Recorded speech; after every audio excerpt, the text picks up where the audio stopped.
வணக்கம். Writer Kashi Dinakar. Video Kadamba சேனலில் நிறைய ப்ரோக்ராம் நான் பேசி நீங்கள் பார்த்துக்கிட்டு இருப்பீங்க.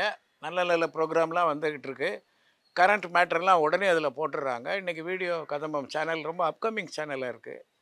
அதில் எனக்கு ஒரு சீனியர் ரைட்டர், ஃபில்ம் ரைட்டருங்கிற முறையில் எனக்கு ஒரு மரியாதை கொடுத்து நீங்கள் நிறைய ப்ரோக்ராம் உங்களுக்கு என்னென்ன டாபிக் பேசணும்னு சொல்கிறீங்களோ அதை பேசுங்கங்கிறாங்க. பெரும்பாலும் சினிமாங்கிறது தவிர்க்க முடியாத ஒரு விஷயம். அதனால் நாங்கள் ஆரம்ப காலங்களில் சினிமாவில் வரக்கூடிய ஆசைப்படக்கூடிய இளைஞர்கள், சினிமாவில் வரணும்னு நினைக்கிற இளைஞர்கள் அல்லது எந்த துறையாக இருந்தாலும் அவங்களுக்கு சில டிப்ஸு, அவங்களுக்கு சில என்னுடைய அனுபவங்களை எல்லாம் சொல்லும்போது உங்களுக்கு இன்ட்ரெஸ்டிங்காக இருக்கும். ஏற்கனவே நாங்கள் இதுக்கு முன்னால் உள்ள எபிசோடில் பார்த்துருப்பீங்க. சினிமாவில் வந்த அபத்தங்கள், அந்த காலத்தில் உள்ள சினிமா அல்லது இப்போ உள்ள சினிமாவில் வர்ற அபத்தங்கள் பின்னால் வரப்போகிறோம். அதை பற்றி நாங்கள் ஏற்கனவே பேசியிருக்கேன். இப்போ இதில் போன எபிசோடில் சொல்லாத சில விஷயங்கள் இருக்குது.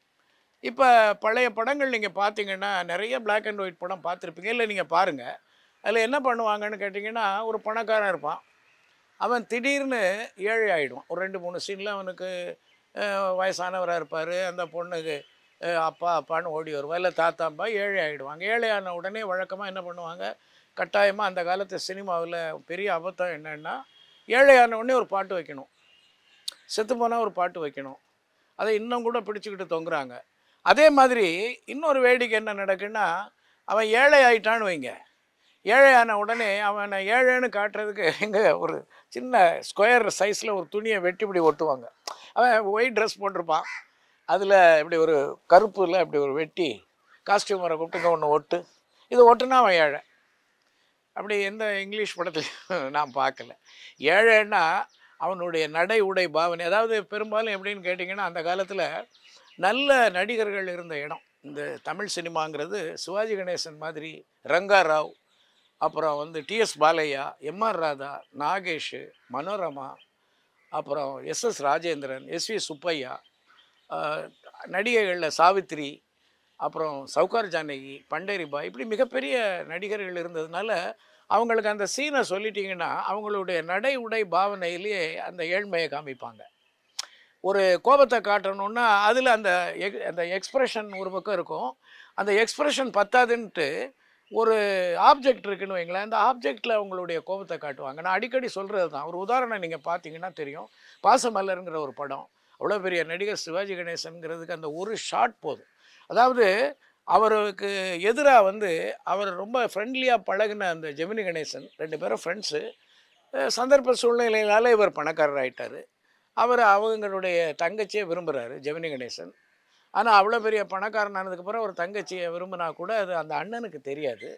இப்போ அந்த மில்லுலேயே வேலைக்கு சேர்ந்து எதிரணியாக இருக்கார். அதாவது யூனியன் லீடராக நீங்கள் தொழிலாளர்களுக்கு நீங்கள் இப்படி செய்யக்கூடாது, நீங்கள் அவங்களுக்கு பணம் நிறைய கொடுக்கணும், போனஸ் கொடுக்கணும் அப்படின்னு ஒரு வாக்குவாதம் சீன் வரும் பாசமலரில். அதை நீங்கள் பார்க்க போகிறீங்க. அந்த சீனில் என்ன பண்ணுறாரு சிவாஜி கணேசன், ரொனால்ட் கோல்மேன்னு ஒரு இங்கிலீஷ் ஆக்டர், ஆப்ஜெக்டை யூஸ் பண்ணுறதுங்கிறது தமிழ் இண்டஸ்ட்ரியில் இல்லை, இந்தியன் ஃபில்ம்லேயே ரொம்ப கம்மி. அதை எப்படி தான் யார் சொன்னாங்கன்னு தெரியல, இயற்கையாகவே சொல்லக்கூடிய சிவாஜி கணேசன் என்ன பண்ணுவார், அந்த பொருளில், அந்த ஆப்ஜெக்டில் தன்னுடைய கோபத்தை காட்டுவார்.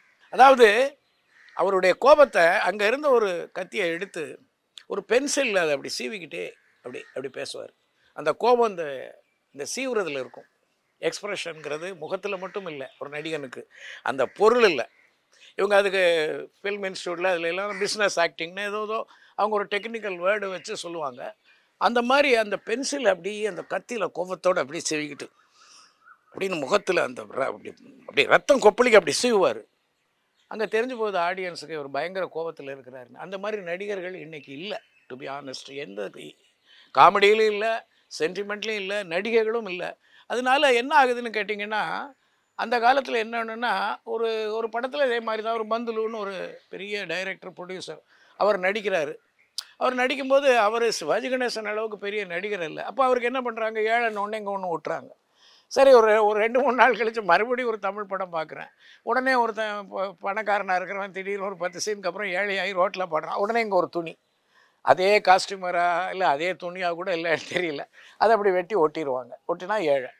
அது மாதிரி அந்த காலத்தில் தாடி வச்சுட்டாலே அவன் வந்து பாவம் சோகத்தில் இருக்கான். இன்றைக்கி தாடி வச்சுக்கிட்டு இருக்கிறவங்களெல்லாம் பார்க்கும்போது எனக்கு சிரிப்பாக இருக்குது. பழைய காலத்து படங்களில் தாடியெல்லாம் வச்சுக்கிட்டு இப்படி போனாலே அவன் பிச்சைக்காரன் தான் தாடி வைப்பான், பணக்காரன் தாடியாக வைக்க மாட்டான் பழைய படத்தில். அதை விட பழைய படங்களில் பார்த்தீங்கன்னா அபத்தம் எப்படின்னா, ரங்காராவ் வருவார், வீட்டுக்குள்ளேயே நல்லா நடப்பார், அவருக்கு ஒரு ஸ்டிக்கு கொடுப்பாங்க.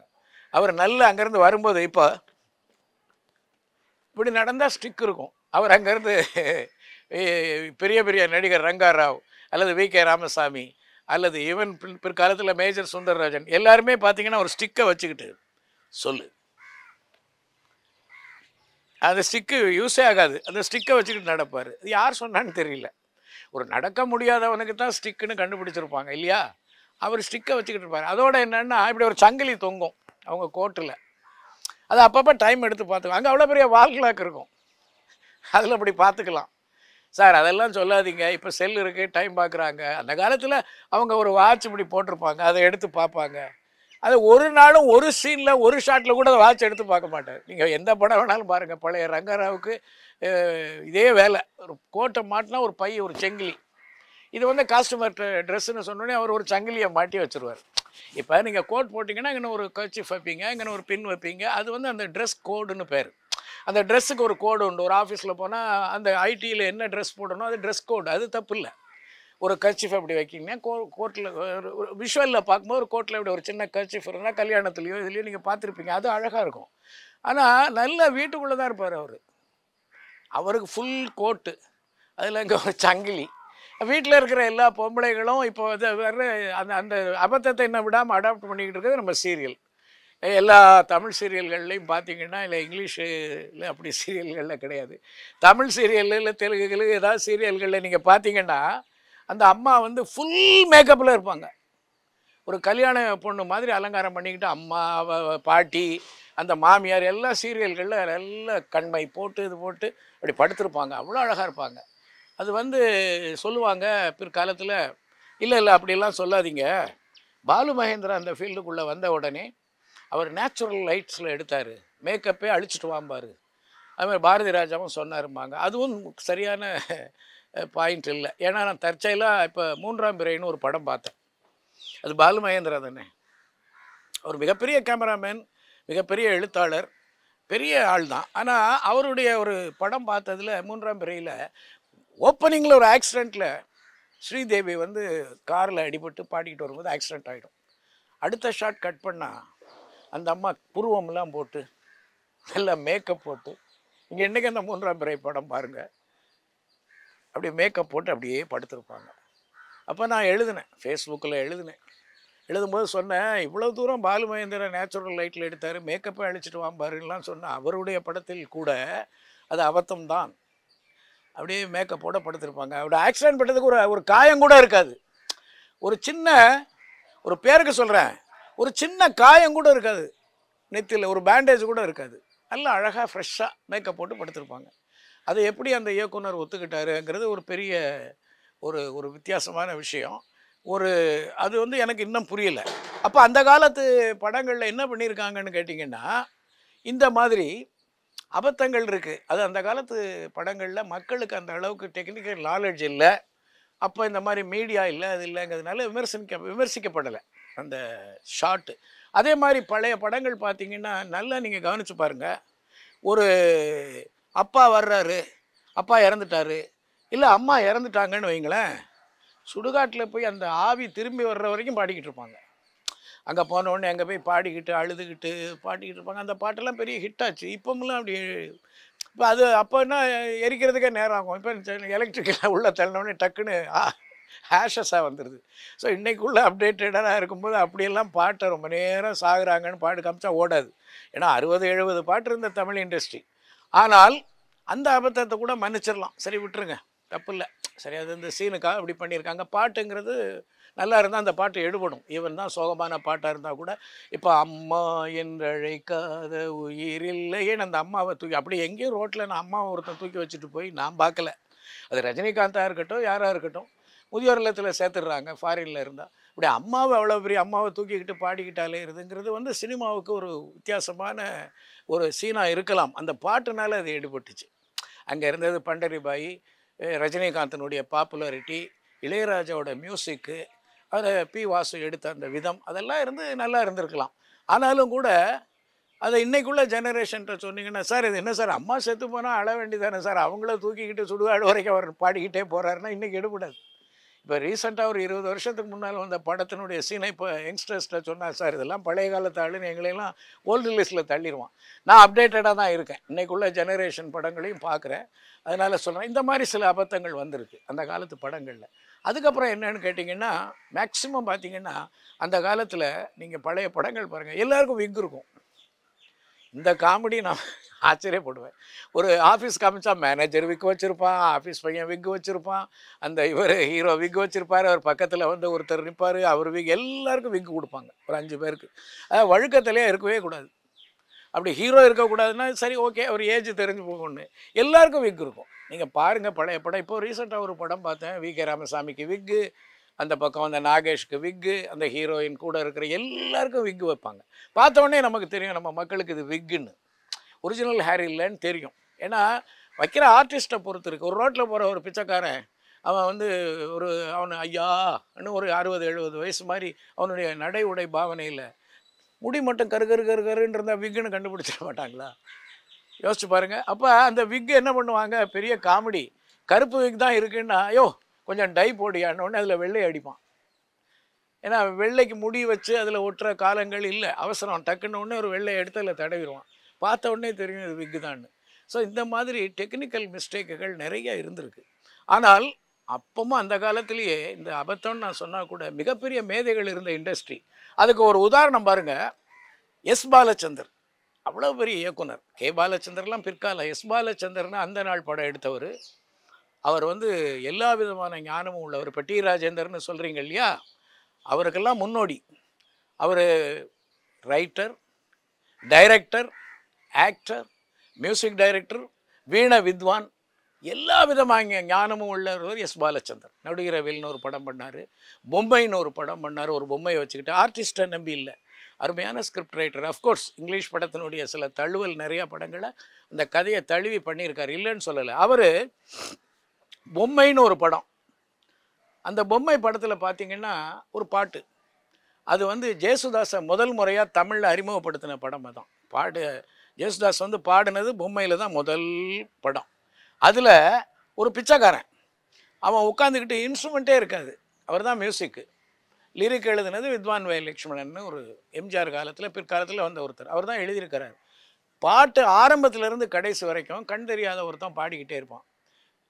நீயும் பொம்மை நானும் பொம்மை, நினைத்து பார்த்தா நினைச்சு பார்த்தா எல்லாம் பொம்மை, டிங் டிங் டிங் டிங், இவ்வளோதான் ரிதம். நீயும் பொம்மை நானும் பொம்மைன்னு ஒரு கடம் மாதிரி, ஒரு கடத்து மாதிரி ஒரு சவுண்டு. கண்ணு தெரியாத குருடன், நினைச்சு பார்த்தா எல்லாம் பொம்மைன்னு ஜேசுதாஸ் வாய்ஸு. அதில் அவ்வளோதான் இருக்கும்.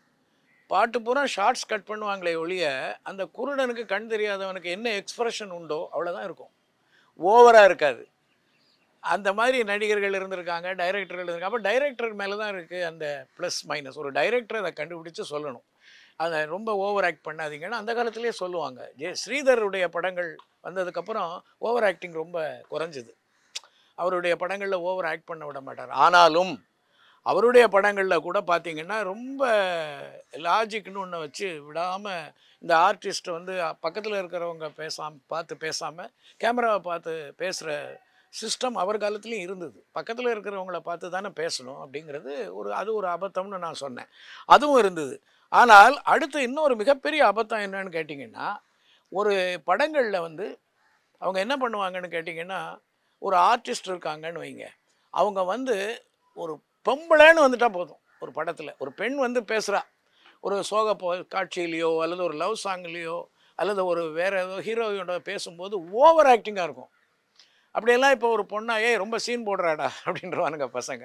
அவள் ரொம்ப வெக்கப்படுவாங்க. பாருங்கள், நான் இதை எப்படி எங்கள் அப்பா கிட்ட சொல்ல முடியும், நீங்கள் தான் வந்து சொல்லணும், நீங்கள் சொல்லலைன்னா என்னால் எப்படி சொல்ல முடியும். இப்படியெல்லாம் எல். விஜயலட்சுமி நடிச்சுக்கிட்டு இருந்தாங்க. அன்றைக்கி ஒரு படத்தில் பார்த்தேன். அருமையான ஆர்டிஸ்ட், அருமையான டான்ஸர். ஆடலுடன் பாடலை கேட்டு ரசிப்பதிலே தான் சுகம் சுகம்னு எம்ஜிஆரோட ஆடின ஒரு மிகப்பெரிய டான்ஸர் அவங்க இன்றைக்கி அமெரிக்காவில் செட்டில் ஆகிட்டாங்க. அவங்களே இப்படி தான் நடிக்க வச்சுருக்காங்க. ஏன்னா அவங்க பரதநாட்டியம் தெரியும் இல்லையா? அதனால் எல்லா சீன்லேயும் அப்படி தான் இருக்கும். ஸோ அந்த மாதிரி இதுகளை உடைச்சவங்களும் இருக்காங்க. சில நடிகர்கள் வந்து டான்ஸ் பெருசாக வராது. இப்போ உதாரணமாக யோசிச்சு ஒரு பாயிண்ட் சொல்லிடுறேன். அசோகன்கிறவரை வில்லனாகவே வந்தார் சினிமாவில், சின்ன சின்ன விஷயங்கள். அவரை ஹீரோவை போட்டு படம் எடுத்து ஜெயித்தாங்க. வல்லவனுக்கு வல்லவன் ஒரு படம், இது சத்தியம்னு ஒரு படம். அதில் அசோகன் ஹீரோ. அப்போ நீங்கள் அசோகனை ஹீரோவாக நடித்த படம் நீங்கள் பார்த்துருக்க மாட்டீங்க. அவரை வந்து கொஞ்சம் ஓவர் ஆக்டிங்காக இருந்தாலும் அவரை அப்படி அந்த டைரக்டரோ இல்லை அவரே இயற்கையாகவே இந்த கேரக்டருக்கு நான் அப்படி ஓவராக பண்ணக்கூடாது அப்படின்னு உள் வாங்கிக்கிட்டாங்க. அதுக்கு என்ன காரணம்னா, பெரும்பாலும் நீங்கள் பார்த்தீங்கன்னா நாடகங்கள்லேருந்து வந்தவங்க இருக்காங்க பாருங்கள், அவங்களுக்கு கொஞ்சம் ஓவர் ஆக்டிங் இருக்கும் அப்படிங்கிறது சொல்லப்பட்ட ஒரு விதி. கொஞ்சம் ஓவர் ஆக்ட் பண்ணுவாங்க, கத்தி கித்தி பேசுவாங்க, அல்லது அவங்களுடைய பாவங்கள் கொஞ்சம் அதிகமாக இருக்கும். ஏன்னா கடைசியில் மைக் இருக்காது, கடைசியில் இருக்கிறவங்க வரைக்கும் கேட்கணுங்கிறதுக்காக ஒரு சத்தமாக பேசுவாங்க. அந்த நாடகத்தன்மை ரொம்ப இருந்தது சினிமாவில். அதை கொஞ்சம் கொஞ்சமாக மாற்றிக்கிட்டு வந்தாங்க இயக்குனர்கள். டைரக்டர் ஸ்ரீதர், அதுக்கப்புறம் வந்த நிறைய இயக்குனர் பாலச்சந்தர், அதுக்கப்புறம் பிற்காலத்தில் வந்த மணிரத்னம், பாரதி ராஜா, இவங்களாம் அந்த நாடகத்தன்மை இருக்கக்கூடாது, சினிமாங்கிறது ஒரு மீடியா, நாடகம் ஒரு மீடியாங்கிறத டிஃப்ரென்ஷியேட் பண்ணாங்க. இருந்தாலும் கூட இப்போ ஒரு உதாரணம் பாருங்கள், நீங்கள் அந்த நடிப்புங்கிறதுல வர்ற விஷயத்தில் என்னன்னு கேட்டிங்கன்னா, ஒரு ஆர்டிஸ்ட்டு வந்து ஓவர் ஆக்ட் பண்ணக்கூடாது, சப்டியூடாக ஆக்ட் பண்ணணும் அப்படிங்கிறது இல்லை, தப்பு இல்லை. ஆனால் அவ்வளோ பெரிய இயக்குனர்கள் படங்களில் இப்போ அதுக்கு தான் வர அபத்தம்னு நான் சொல்கிறது வந்து அது ஒரு மிஸ்டேக்னு கூட சொல்லலாம் தமிழில். அபத்தம்னா அந்த படங்களில் கூட சில அபத்தங்கள் இருக்குது. அதுக்கு ஒரு பெரிய உதாரணம் ஒன்று, பென்ஹருங்கிற படத்தில் கூட சேரியட் ரேஸ் போகும்போது அங்கே ஃபோர்டு கார் தெரிஞ்சுது அப்படிங்கிற விஷயத்த நான் நிறைய தடவை சொல்லியிருக்கேன். பாரதி ராஜா இன்ஸ்டியூட்டில் நான் கிளாஸ் எடுத்துக்கிட்டு இருக்கும்போது அப்போ அவர் சிவப்பு ரோஜாக்கள் படத்தை ஸ்டூடெண்ட்ஸுக்கு காமிச்சார். காமிச்சிட்டு என்ன பண்ணார், இப்போ இந்த படத்தில் நான் ஒரு பெரிய தப்பு விட்டுருக்கேன், அதை மிஸ்டேக் அபத்தம்னு கூட சொல்லுங்கள், அது என்னன்னு கண்டுபிடிங்க அப்படின்னு ஸ்டூடெண்ட்ஸ்கிட்ட கேட்டார். நான் வாத்தியாராக நானும் அந்த வகுப்பில் உட்காந்துருந்தேன். உண்மையிலே பொய் சொல்லக்கூடாது, எனக்கும் அதை கண்டுபிடிக்க தெரியல. அவ்வளோ ஓஹோன்னு ஓடுன சிவப்பு ரோஜாக்களில் அதில் என்ன அபத்தம் இருக்குது, ஒன்றுமே இல்லையே, ரொம்ப பர்ஃபெக்டாக பண்ணியிருக்காரு ஸ்க்ரீன் ப்ளே, படம் நல்லா ஓடி இருக்கேங்கும் போது உங்களுக்கு இதை கண்டுபிடிக்க தெரியலையா அப்படின்னு கேட்டார். ஸ்டூடெண்ட்ஸ் எல்லாருமே யோசித்தாங்க, எனக்கும் சொல்ல தெரியல. அப்போ சொன்னார், ஒரு பெண்ணை வந்து கற்பழித்து தன்னுடைய வீட்டுக்குள்ளே புதைக்கிறான், அதான் கதை. அதில் ஒரு ரோஜா செடியை நடுறாங்கிறது கதை. ஒரு சீனில் மாடியிலேருந்து ஸ்ரீதேவி பார்க்கும்போது ஒரு கை கீழே இருந்து அப்படி வரும், அதை பார்த்து அவன் கத்துவா. அது புதைக்கப்பட்ட அந்த பணத்தோட கை. புதைச்சி ரொம்ப நாள் ஆனதுக்கப்புறம் அந்த கை அப்படி இருக்காதுன்னு வைங்க, அதை கூட விடுங்க, அது அபத்தம் இல்லை. ஆனால் அந்த கை ஆம்பளை கையாக இருக்கும். அது அந்த படத்தில் ஆர்ட் டைரக்டராக எனக்கு நல்ல நண்பர் கமலசேகர்னு, அவரை கீழே ஏதோ ஒரு ப்ளைவுட்டு வச்சு ஒரு மண்ணை தோண்டி உள்ளே உட்காந்துக்கிட்டு கையை அப்படி கொண்டு வான்னு சொல்லியிருப்பாங்க. அப்படி தான் எடுத்துருக்க முடியும். ஆக்ஷன் உடனே அவர் கையை அப்படியே கொண்டு வரணும். அது சரியான ஆம்பளை கை, முரட்டு கை, கருப்பு கை. கொலை செய்யப்பட்டது பூரா பெண் கதையில், ஆம்பளையவா கொண்டாங்க, ஏன்னா ஹோமோசெக்ஸ் கதையாக இல்லை. இப்போ அந்த கையில் அட்லீஸ்ட் ஒரு நெயில் பாலிஷோ ஒரு வளையலோ போட்டிருந்தா கூட பரவாயில்ல, ஒரு கருப்பான பொண்ணுன்னு கூட சொல்லிட்டு போகலாம். அது நெயில் பாலிஷ் போட்டாலும் தெரியாது. அது அவர் சொல்கிறாரு, என்னையா அது எவனாவது கேட்டானா, பத்திரிகைக்காரன் கேட்டானா, கொன்று புதைச்சது பூரா பொம்பளை, கை உள்ள மண்ணுக்குள்ளே இருந்து வர்றது ஆம்பளை, எவனும் கேட்கலையா, எந்த பத்திரிகைக்காரனும் எழுதலை. எப்போ ரொம்ப வருஷம் கழித்து மதுரைக்கு அவர் அந்த படத்தை வேறு ஒரு படத்துக்கு ஷூட்டிங்காக போயிருக்கும்போது யாரோ ஒரு பாமரன் கேட்டிருக்கான், யாரோ ஒரு ஆடியன்ஸு அவருடைய ரசிகன் கேட்டிருக்கான், ஐயா கேட்குறேன்னு தப்பாக நினைக்காதீங்க, சிவப்பு ரோஜாக்கள் அந்த காலத்துலேயே பார்த்து ஆச்சரியமாக இருந்தது, எப்படியா ஆம்பளை கை வந்ததுன்னு கேட்டான். அப்போ தான் எனக்கு படிச்சுன்னு மைண்டில் பட்டுச்சுன்னாரு. பாக்கியராஜ் ஒர்க் பண்ணியிருக்காரு, கமலஹாசன் படம் பார்த்துருக்கிறாரு, ஸ்ரீதேவி பார்த்துருக்காரு, நிவாஸ் கேமராமேன், யாருமே இதை சொல்லலை. இளையராஜா மியூசிக் வாசிச்சிருக்காரு. இப்போ இவ்வளோ பேசுகிறவங்க என்னையா இந்த ஷார்ட்டை மறுபடியும் எடுங்கன்னு சொல்லியிருந்தால் எடுத்துருப்பார், யாரும் சொல்லலை. அப்போ அது அந்த படத்தில் உள்ள அபத்தம் தான். ஆனால் அதை மீறி இந்த அபத்தமெல்லாம் நான் சொல்கிறதுனால இந்த படம் ஃபெயில்யூர் படம்னு அர்த்தம் அல்ல. அதையும் மீறி அந்த அருமையான கதை, திரைக்கதை, அந்த நடிகர்கள், அந்த மியூசிக்கு, அதெல்லாம் அந்த தப்புகளை மன்னிக்க வச்சிரும் அல்லது மறக்க வச்சிரும். இதுதான் சினிமாவினுடைய இலக்கணம். அதே மாதிரி சேனல்லையும் அப்படி தான். நீங்கள் ஒரு சேனலில் நீங்கள் ஒரு ப்ரோக்ராம் பேசுகிறீங்கன்னா செலிப்ரிட்டி தான் பேசணும் அப்படிங்கிறது இப்போ ஆப்வியஸ்லி சொல்லக்கூடிய ஒரு முட்டாள்தனம். அப்படி கிடையாது. இப்போ நான் வந்து உங்களுக்கு பெரிய செலிப்ரிட்டி கிடையாது, நிறைய படங்கள் பண்ணலை, அல்லது நான் பெரிய இயக்குனர் ஆகலை, அல்லது ஒரு மிகப்பெரிய நடிகனும் அல்ல. ஏதோ நான் என்னுடைய 30-40 வருஷத்தில் நிறைய படங்கள் வசனம் எழுதினாலும் டைலாக் ரைட்டரை யாருக்கும் தெரியாது. இருந்தாலும் என்னுடைய கண்டென்ட் நல்லா இருக்கான்னு தான் பார்ப்பாங்க. அத பார்த்துட்டு தான் வியூவர்ஸ் கூடுவாங்க. பேசுறது யாருங்கிறது அப்புறம். அந்த கண்டென்ட் நல்லா இருந்ததுன்னா, ரெகுலரா இந்த ஆள் கொஞ்சம் இந்த ஆளுடைய ப்ரோகிராம் நல்லா இருக்கும். அப்படித்தானே வர முடியும். ஒருத்தர் என்ட்ரி ஆகி ஒரு சேனல்ல பேசும்போது, எடுத்த உடனே அவரு யாருன்னு தெரியாம இருக்கலாம். அதுக்கப்புறம் ஒருத்தர் நல்லா இருக்குங்க இந்த ப்ரோகிராம். அப்படிதான் செய்வாங்க. சமையல்ல கூட எவ்வளவோ பேர் சமையல் குறிப்பு போடுறாங்க. இப்ப என்னுடைய வீட்ல என்ன பண்றாங்க, அந்த அம்மா ஒருத்தர் யோகாம்பாள் சுந்தர்ன்னு ஒண்ணு அது நல்லா இருக்கு.